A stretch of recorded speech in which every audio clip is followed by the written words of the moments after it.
This is Bobby, healing up. How you feeling, Bobby? What is this for, a Beast Vlog? This is for a Beast Vlog. Yeah, nice. Nice, man. Hey, look at that cyborg thumb. I'm honored to be on the Beast Vlog. How good this video could be if we all just kind of sit around logistically and talk about what the league could do to do better from a player's point of view, rather than just a bunch of talking heads on Twitter. So, obviously, if we start, if I was a commissioner coming in first, because I hate the question about like commissioner of the day. No one can do anything in a day, right? Everyone's like, oh, I would just like make league attendance higher. Cool, man. But I think the issue now is, it used to be everything was on ESPN3, right? So you could just go back into your Watch ESPN app and watch it.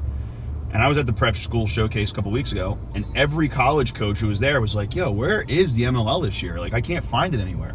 They're like, we used to sit there on Sundays and just turn it on and just watch games, and we used to love watching the MLL games, and now we can't see it anywhere. And you're like, well, it's on LSN, it's on you know, they're like, oh, I got to pay $6 a month to watch that? So now you get caught in that situation where you're like, well, is it good that that's a revenue stream that could be used for the league? Or obviously it's not. It's proving that people would rather not pay $6 a month than watch lacrosse. So, like, if you were a commissioner, what would you do to fix that? I think the first thing, right, is, so goal one is exposure, just a growth league. And it's, let's get our eyes, as many eyes as possible on the sport and on the product, because the product is ridiculous, right? Every game's a one-goal game. Every weekend you have numerous games going to overtime. So it's get as many eyes on as possible, which the Twitter deal's awesome. But the other option, right, would be, how do you get all of the games on Twitter, and how do you make them so they're not stacked, right? Right now we play 4 games on Saturday nights, all at 7 o'clock. Yeah, that's the biggest issue. Everyone's playing at the same time. If you did 1, 3, 5, and 7, or you did your West Coast game later, then you get the same sets of eyeballs parked in front of whatever TV or whatever they're using to watch it all day, and you get, right, and you put it on a free way to access it, so ESPN3, ESPNU, CBS Sports, whatever it is, just so that people can see it, versus, like you said, having to subscribe. So I think getting eyeballs on it and setting a strategy that way makes a huge difference. I'm not against the whole subscription-based idea, but the problem is it's not going to bring new people. Yeah. Somebody who's never seen lacrosse before is going to be like, huh, I wonder if I can pay money to go see something I've never seen before. So that's the issue, and there's not new people coming in. And you lose them by, okay, I saw it on Twitter, and then my next goal was, how do I watch more of it? Well, I can watch one more game next week on Twitter, or I can pay my $7 a month or whatever it is. Which And now, as far as attendance is concerned, Drew, you were saying we should have everything, all lacrosse should probably be played at the same time of year, right? Drew, you can talk. Oh, I can. I thought I was the film guy, man. No, I wanted you to say it again, because it sounded like we were talking about maybe NLL on Friday nights in the spring. Yeah, I think one season, similar to how football is, college football on Saturday, professional football on Sundays, kind of in that mindset from a fan that, you know, it's football season and you're tuned in for those Saturday and Sunday games, whereas lacrosse, right now, college lacrosse starting pretty much in the winter, you know, March, April, even a little bit earlier, and professional lacrosse is ending on, you know, the 3rd week of August. Your season is really long, and I think people's interest starts to wane as you get into the summer months, and it would just be more efficient to have it take place all during one season in the spring. Right, if our target market is the parent and the family, and we're trying to get in a family outing, by the time August rolls around, families are just so tired of watching. Like, families have traveled up and down the East Coast doing youth tournaments, and they've played a whole spring season. Like, mom's tired of sitting on the sideline watching lacrosse, so I think stretching it to that late in the summer, yeah, it's tough to get attendance in August. Well, if I was a team owner, first thing I would be doing is probably battling my butt off to get this to become a franchise model instead of the single entity model that it is now, so that I get more revenue for my buck. But then also, I can decide exactly where I want to put my dollars in, and my goal would be, so you look at like the soccer, like MLS, right? MLS started as single entity, but now that they're franchised, they market themselves as a night out. So when people go to like an MLS game, they have beer for adults. You know, the entrances are awesome. The goal celebrations are awesome. They turn, like, you know, the Cosmos turn Hofstra Stadium all black. They put curtains all over the place, and it feels like it's Cosmo Stadium. For the MLL, if you make it a presentation, if I'm going to put my money into something, it's less about just getting 1 million Lizards t-shirts made. It would be more about making the presentation insane. The entrances of the players awesome. When there's a goal, like, you know, going crazy over a goal, doing whatever, and then changing the stadium up so that it's Lizards colors everywhere, so that you feel like you're in it. And then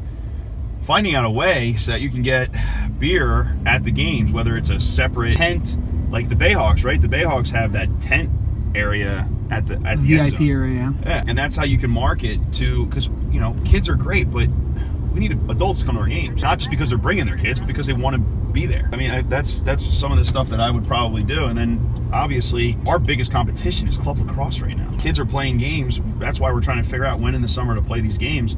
If you're playing, this guy just sat at the green light and the yellow light and the red light. No! No! No! Awesome, man. Awesome, man. Hey, are you good? Did you text everybody you need to text? And now it's turned into road rage.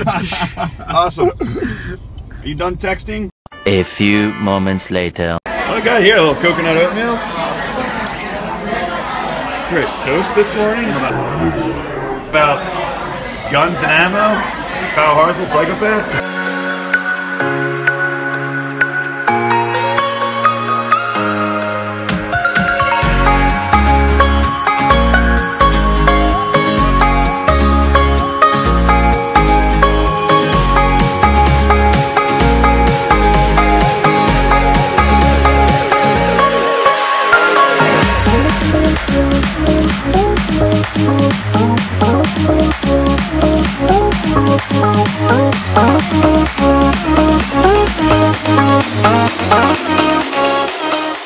So Hartzell hydrates before games.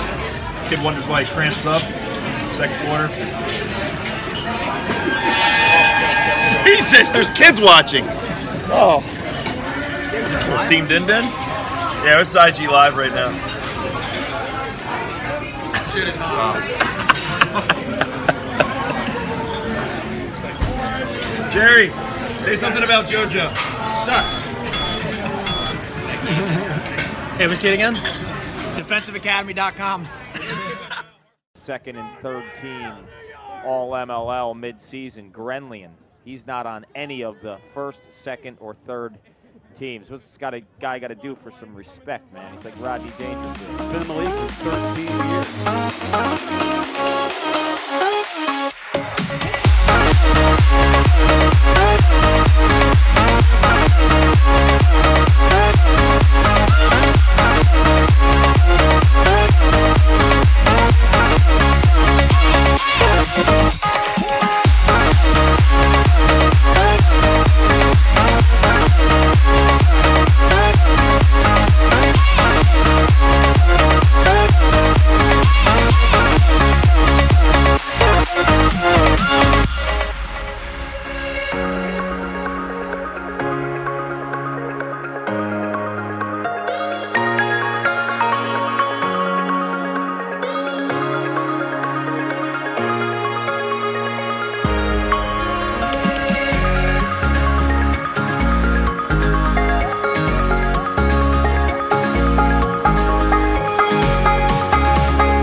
$1,999 and number 2,000. Pay me. Renly, congratulations to him. 2,000 wins at the Face Off X. Attaboy, the beast.